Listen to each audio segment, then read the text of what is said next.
Jesus' teaching on marriage and the indissolubility of marriage, how divorce and remarriage is never allowed in the church or with God.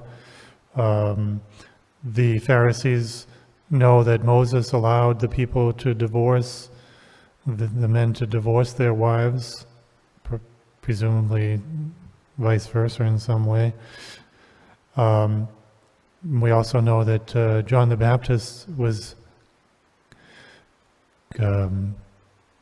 correcting Herod for marrying his brother's wife, and he got killed for it. And Jesus is now over across the Jordan where St. John the Baptist would preach.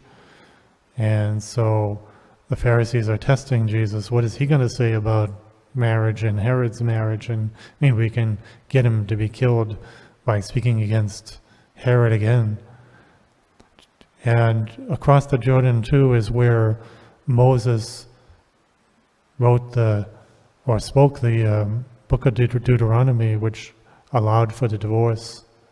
So Jesus is using this opportunity to annul what Moses had said, because the time of grace that we are now entering in, the time of grace where God gives us grace to persevere in marriage. And so Jesus is giving us this teaching. We also have the fact that the scribes and Pharisees differed on marriage. There were different schools. Some were very lax. Even if your wife cooked a bad dinner, she could be divorced. And that the other school was more strict, that there had to be adultery or something grave to divorce your wife. Jesus is saying you can never divorce. So he just goes way over those two schools. And the apostles are saying, well, maybe it's better we don't get married at all. And Jesus said, if you can accept my teaching, then accept it. This is the way it was in the beginning, and this is the way it should be. And fidelity is so important to God. Faithfulness to our promises, our vows, our each other. And marriage is a covenant and between two people, and there's a lot at stake. There's children involved, and as well as the happiness of the spouses.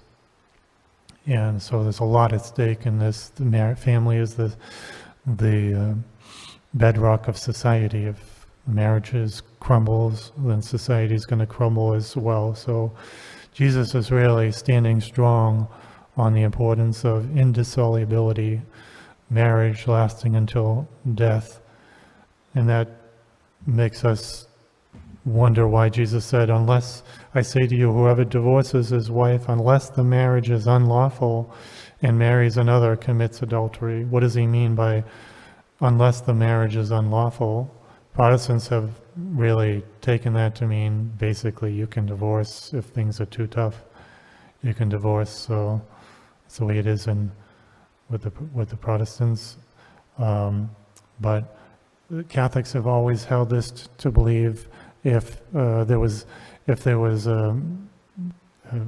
husband and wife who were too close in kinship, they were your close cousin or something like that, or if your marriage was invalid in some way because at the beginning, at the vows, there was some impediment, so an annulment, there was never a marriage in the first place, or if there was adultery or some grave sin committed by one of the parties of the marriage, then separation was allowed, but never remarriage.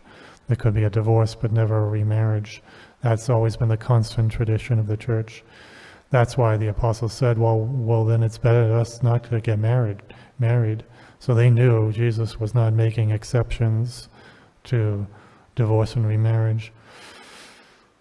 So the thing we can really take from this is the importance of fidelity, because God always turns to marriage and our relationship with Him. He's always talking about our relationship with Him and in the form of marriage, a marriage feast, and marriage together. Adultery, unfaithfulness God is always saying that we are bound to each other.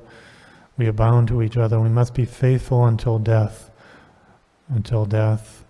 Be faithful to God until death. If we're unfaithful to Him, or we commit sin, we are unfaithful to His commandments, then we are like those committing adultery, or divorcing and remarrying the world, remarrying things in this world, instead of being faithful to our one spouse, God, Jesus, the church. Being faithful in marriage is a symbol of our faithfulness to God. Being faithful to our commitments is a symbol of our faithfulness to God. So we should see in our life and in our character fidelity in everything that we do. Faithful to our brothers and sisters and our promises. Faithful to what we said we were going to do. Faithful to our duties, the things we are committed and expected to do. Faithfulness above all to God and to His commandments.